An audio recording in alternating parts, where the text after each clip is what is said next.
बड़ा ससुराल। जहां आजकल के लोग अपने परिवार के साथ सिंगल रहना चाहते हैं, वहीं इंदु का परिवार साथ साथ रहने में विश्वास करता है। इंदु के दूर दूर के रिश्तेदार भी इंदु के घर के सटा घर खरीद लेते हैं और उसके घर के साथ जोड़ लेते हैं और साथ में ही रहने लगते हैं। एक रोज इंदु की ननद सुनैना की बेटी नैना को लड़के वाले देखने के लिए आते हैं। इंदु भाग दौड़ में लगी रहती है। अरे पंकज, मिठाई किसने लाई? बिल्कुल अच्छी नहीं है। क्या ये खिलाएंगे लड़के वाले को? क्या इज्जत रहेगी हमारी? मैं नहीं लेकर आया, फूफा जी लेकर आए होंगे। अरे मैं नहीं लेकर आया, आपकी प्यारी ननद लाई होगी। मैं नहीं लेकर आई भाभी, कहीं इनके भाई का लड़का तो नहीं लेकर आया? अरे रहने दो, जो भी लाया है मैं जाकर फिर से ले आती हूँ, लेकिन इतनी बर्बादी अच्छी नहीं है। मम्मी, यहाँ कुछ भी बर्बाद होने से रहा, इतना बड़ा परिवार है, कोई ना कोई तो खा ही लेगा ना। इंदु बाजार से खुद ही मिठाई लेकर आती है। शाम को लड़के वाले वहां 4 आदमी के साथ आते हैं। वहीं 100 आदमी उनके स्वागत के लिए खड़े थे। इतने लोगों को एक साथ देखकर शैलेश का पिता इंदु से कहता है, बहन जी, इतने लोगों को बुलाने की क्या जरूरत थी? अरे नहीं नहीं भाई साहब, ये कोई बाहर के लोग नहीं है, ये सब हमारे परिवार के लोग ही हैं। लड़के वालों की आंखें बड़ी हो जाती है और शैलेश की माँ कहती है, ये परिवार नहीं, पूरा मोहल्ला लग रहा है। हमारे मिसेस को मजाक करने की आदत है। परिवार काफी बड़ा है आपका। ऐसा घर कहाँ देखने को मिलता है अब। जॉइंट फैमिली, वो भी इतने दूर दूर के रिश्तेदार, सब एक साथ ऐसे रहते हैं जैसे फेविकोल के लगी प्लाई। हाँ 100 तो है। आजकल तो गांव में भी ऐसी जॉइंट फैमिली देखने को नहीं मिलती। आप लोग अंदर तो आइए, गेट पर ही खड़े रहेंगे क्या? लड़के वाले घर के अंदर आते हैं। तभी नैना का छोटा मामा कहता है, हमारी भांजी तो लाखों में नहीं करोड़ों में एक है। देख लीजिए, हमारी तरह आपके घर को भी फेविकोल की तरह जोड़े रखेगी।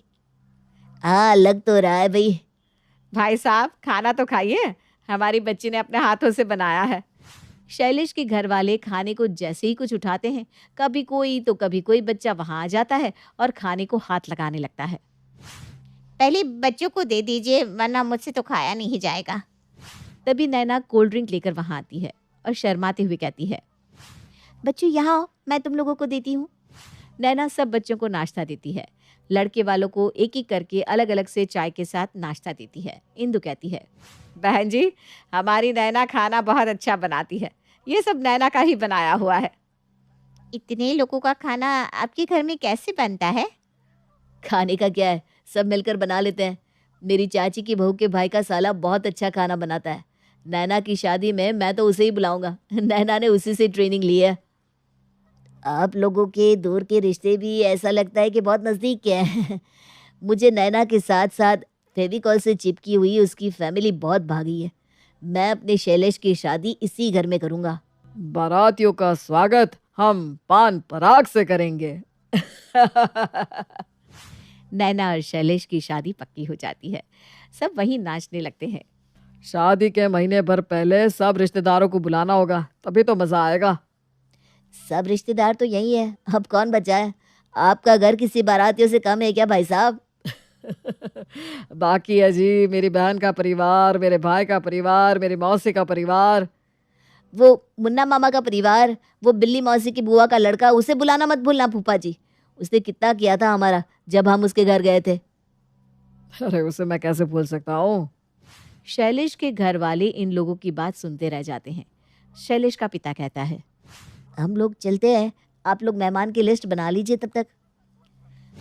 शैलेश के घर वाले चले जाते हैं। तभी मुन्ना कहता है, अमरूद के पेड़ से अमरूद किसने तोड़े?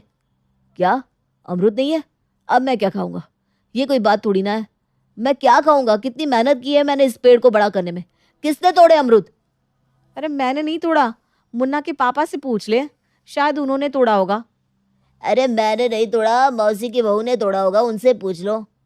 मैंने नहीं तोड़ा, मुझे तो पता ही नहीं कि किसने तोड़ा। तभी नैना अपने सिर पर हाथ रख लेती है। फिर सब चालू हो गए। खा लिए तो खा लिए, जब तक पता चलेगा तब तक नया अमरूद उग जाएगा। आज तक इस घर में कभी कुछ पता चल पाया है जो अब पता चलेगा? अब साथ में रहना है तो इन बातों को इग्नोर तो करना ही होगा। इंदु अगले ही दिन पंडित जी को बुलाकर शैलेश और नैना की शादी की तारीख निकलवाती है। अच्छा, तो इस परिवार में अब एक और आदमी जुड़ने वाला है। कुछ दिनों बाद आपके परिवार को एक धर्मशाला घोषित कर देंगे भाई। अच्छा, तो इसमें दिक्कत क्या है? कम से कम हम लोग किसी और की तरह तो नहीं है। एक साथ तो रहते हैं, लोगों की तरह घर के टुकड़े टुकड़े तो नहीं करते। मैं तो मजाक कर रहा था बहन जी, मेरा मतलब है एक और आदमी आपके परिवार में आ जाएगा। परिवार में एक आदमी बढ़ जाएगा, लेकिन शैलेश जी हमारे साथ नहीं रहेंगे। उल्टा नैना उनके यहाँ चली जाएगी। जी जी जी जी, अगले महीने की 15 तारीख विवाह के लिए बहुत शुभ है। पंडित जी का मुंह मीठा करवाओ। और देखो, सब कान खोल के सुन लो। हर रोज रात को सब 1 घंटा वक्त निकालकर शादी की तैयारी और पैकिंग में मदद करेंगे। मम्मी जी, चाची जी की बहू के भाई के साले को अभी से बुला लेते हैं। खाना बनाने में हमारी मदद हो जाएगी। शादी की तैयारी और इतने लोगों का खाना थोड़ा मुश्किल है ना। हाँ हाँ, उसे बुला लेती हूँ, लेकिन शादी के घर में उसे बुलाकर काम थोड़ी ना करवाना है। पंडित चला जाता है और पूरे घर में शादी की तैयारियां शुरू हो जाती है। इसी तरह दिन बीतने लगते हैं। एक रोज मुन्ना बाथरूम करने जाता है और बाथरूम में पानी नहीं आता। अब बाहर कैसे जाऊं? नल में तो पानी नहीं आ रहा। आवाज लगाता हूँ, कोई तो सुन ही लेगा। पानी खत्म हो गया है, कोई सुन रहा है क्या? पानी खत्म होने का नाम सुनते ही सुधा के कान खड़े हो जाते हैं और वो आगे कुछ सुने बिना ही कहती है, नल किसने खुला छोड़ दिया? पानी सारा खत्म हो गया। मैंने तो नहीं किया। जीजू की मम्मी से पूछो ना, वो गई थी छत पर। अरे मैंने नहीं किया, वंदना से पूछो, उसने किया होगा। मैंने नहीं किया, उमा के छोरे से पूछो। बाथरूम में बैठा मुन्ना अपने सर पर हाथ रख के कहता है, कैसा घर है? मुझे बाथरूम में सुनने को कोई नहीं आ रहा, लेकिन सबको पानी की चिंता है। किसने नल खोला? मैं बैठा हूँ, उसकी किसी को फिक्र नहीं है। अब क्या ऐसे ही बाहर जाऊं? मुन्ना जैसे तैसे बाथरूम से बाहर आता है। इधर नैना की माँ सुनैना इंदु से कहती है, मैं कह रही थी भाभी, शादी का घर है, कुछ ही दिनों में बाकी रिश्तेदार भी आ जाएंगे। घर में 2 ही बाथरूम है, कैसे चलेगा? अरे नाना जी, कौन सा सबको पूरे दिन बाथरूम में ही रहना है? हो जाएगा, आप बेफिक्र रहो। जहाँ इतने लोग रह रहे हैं वहाँ 50 लोग और सही। अरे नहीं नहीं, ऐसे नहीं चलेगा। ऐसे ही रोज सुबह सुबह बाथरूम की भाग दौड़ लगी रहती है।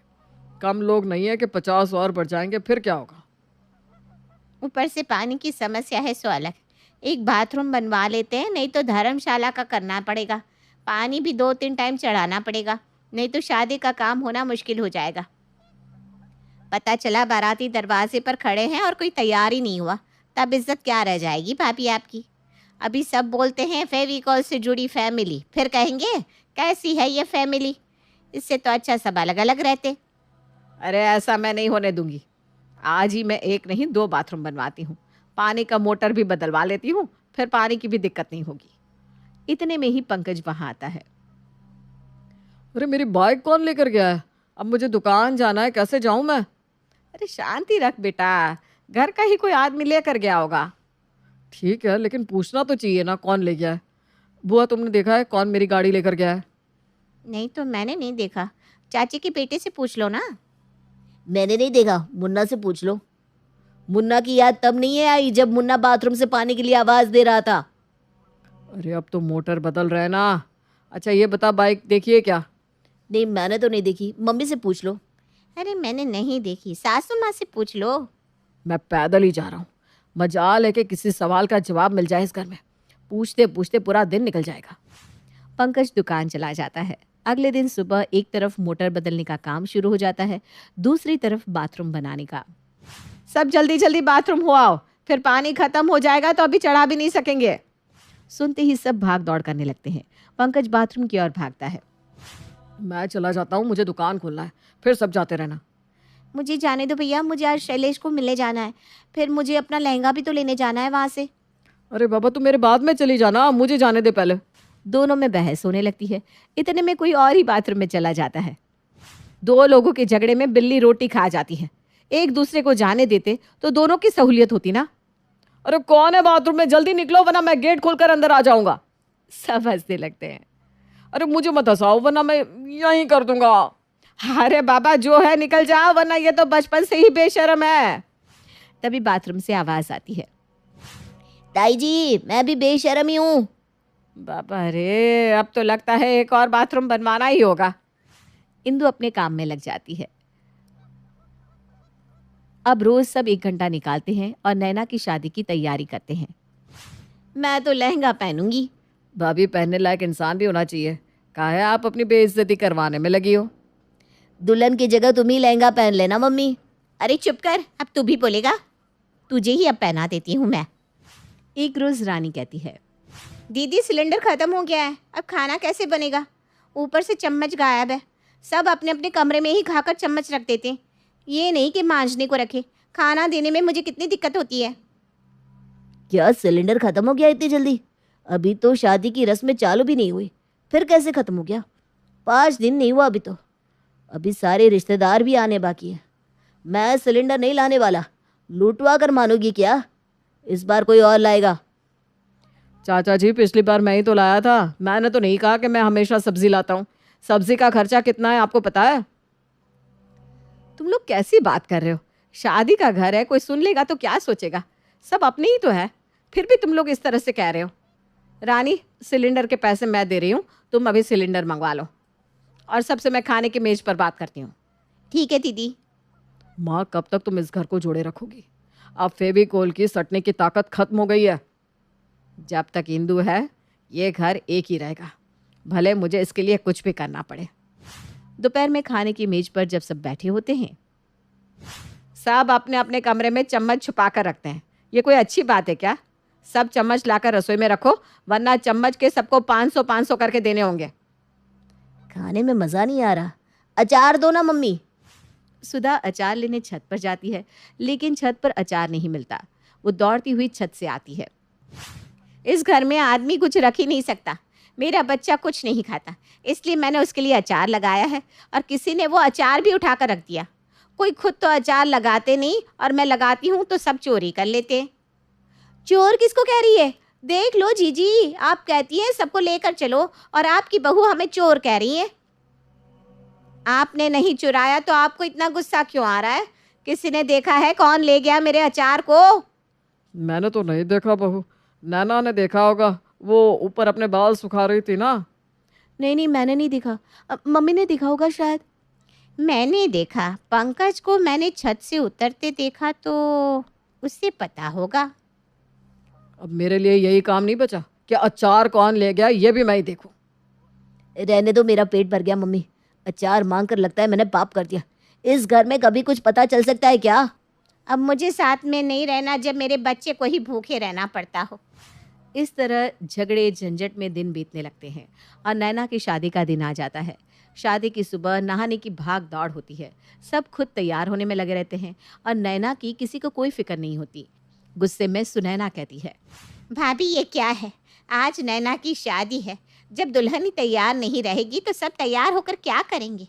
आपको अगर यही करवाना था तो कह दिया होता। मैं अपने ससुराल से ही अपनी बच्ची की शादी करती। मेरे मेहमानों को तो कमरा तक नहीं मिला। दीदी, नैना को मेरा कमरा दे दो, वो नहा लेगी मेरे कमरे में और तैयार भी वहीं हो जाएगी। इतने में सुनैना की एक मेहमान वहां आती है। कैसी जगह रुकवाई हो हमें? मेरे बैग से मेकअप का सामान गायब हो गया, अब मैं तैयार कैसे होंगी? तभी दूसरी गेस्ट आकर कहती है, सुने ना, कैसे मायके वाले हैं तेरे? मेरे बालों की क्लिप भी चोरी कर ली। नहाते जाते वक्त मैंने क्लिप को बेड पर रखा था और आई तो क्लिप का नामो निशान नहीं। इतने में रानी आकर कहती है, जी आपने मेरी साड़ी देखी है क्या? मेरी साड़ी नहीं मिल रही। अब मैं शादी में क्या पहनूंगी? कहीं आपके किसी गेस्ट ने चुरा तो नहीं ली? सच्चे माल की साड़ी थी मेरी। अरे मेरी माँ की आखिरी निशानी थी। सुनैना कुछ कहती उससे पहले सुनैना के गेस्ट रानी पर झपट पड़ते हैं। हमें चोर कहती है, खुद चोर नहीं और दूसरे को कहती है। हमारा कमरा तक छीन लिया, मेरे कपड़े नहीं मिल रहे, ना ही हमारी ज्वेलरी। एक साड़ी के लिए इतना तमाशा कर रही है, क्या पता खुद ही छुपा कर रख दी हो और हमसे कह रही है ताकि नई साड़ी मिल सके। दीदी ये कुछ ज़्यादा ही बोल रहे हैं, इन्हें चुप करवा लीजिए वरना मैं यहाँ से चली जाऊँगी। शादी अटेंड नहीं करूँगी मैं। भाभी आपकी भांजी की शादी है और आप है कि बच्चों की तरह कर रही हैं। शादी के घर में तू मैं होती जा रही है, अब मिट्टी डालो। दीदी सब कुछ मैं ही समझूं? आपके ससुराल वाले मुझ पर कैसे कैसे इल्ज़ाम लगा रहे हैं, वो कुछ नहीं। सुनैना दुखी हो जाती है और इंदु से कहती है, भाभी मैं तो परेशान हो गई हूँ। आपके कहने पर मैंने नैना की शादी यहाँ से की, क्योंकि नैना बचपन से आपके यहाँ रहती है। अब ये हंगामा आप ही संभालो। जॉइंट फैमिली को लेके चलना बहुत मुश्किल है। आप रुको, मैं देखती हूँ। इंदु सबके सामने हाथ जोड़कर कहती है। कृपा करके जैसे भी हो आप लोग मैनेज कर लीजिए। मेरी नैना की शादी में कोई परेशानी नहीं होनी चाहिए। रानी, अब इस फेविकोल से जुड़े परिवार को अलग करना ही होगा। सब जाकर जल्दी से तैयार हो जाओ। दीदी, आप भी तैयार हो जाओ। नैना मेरे कमरे में तैयार हो रही है। बारात दरवाजे पर आ जाती है। इंदु अपने जुड़े हुए परिवार के साथ बारातियों का स्वागत करती है। शैलेश का पिता कहता है, आप लोगों को देखकर मुझे लग रहा है कि मैं भी अपने परिवार को आपकी तरह रख सकूं एक साथ। बारात लेकर हम आए हैं, लेकिन बारातियों की तरफ भीड़ आप लोगों के यहाँ है। हम 50 और आप लोग 150। हमारी लाडली है ना नैना, तो ऐसे स्वागत करना तो बनता है। बारातियों का स्वागत बहुत अच्छे से होता है।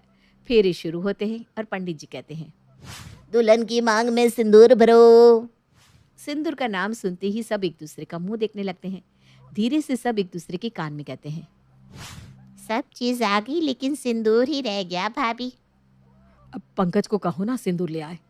सिंदूर दान में इतनी देरी नहीं होती है। आपके परिवार का इतना नाम है, फेविकोल से जुड़ा परिवार, और इतने लोग मिलकर एक सिंदूर नहीं ला सकते? बस अभी ला रही हूँ। पंडित जी की बात सुनकर रानी खुद के लिए लाया हुआ नया सिंदूरदान शैलेश को देते हुए कहती है, अब हमारी भांजी की मांग भरो। पंडित जी, फेविकोल से जुड़े इस परिवार में सब एक दूसरे के लिए हमेशा खड़े रहते हैं। पंडित जी का मुंह बन जाता है। इंदु और सुनैना रानी से कहती हैं, आज तुमने मेरी इज्जत बचा ली। नैना के ससुराल में आपने उसकी इज्जत बढ़ा दी। शादी बहुत अच्छे से हो जाती है। नैना के ससुराल वाले इंदु के जॉइंट परिवार की बहुत तारीफ करते हैं। बहन जी, आपके परिवार की तरह परिवार मैंने कभी नहीं देखा। खातिरदारी से तो मन खुश हो गया। आप जैसे समधी बहुत सौभाग्य से मिलते हैं। हम भी आपके घर में रिश्ता जोड़कर धन्य हो गए हैं। नैना विदा होकर चली जाती है और इंदु सबसे कहती है, मैं ही जानती हूँ ये शादी मैंने कैसे करवाई है। अब मैं इस घर का बंटवारा कर दूंगी। सब अलग अलग रहेंगे तो किसी को किसी से कोई शिकायत नहीं होगी। इंदु की इतना कहते ही सब एक साथ बोल पड़ते हैं, हमें अलग नहीं होना है। हम सब एक साथ रहना चाहते हैं। ये फेविकोल की जोड़ कभी नहीं टूट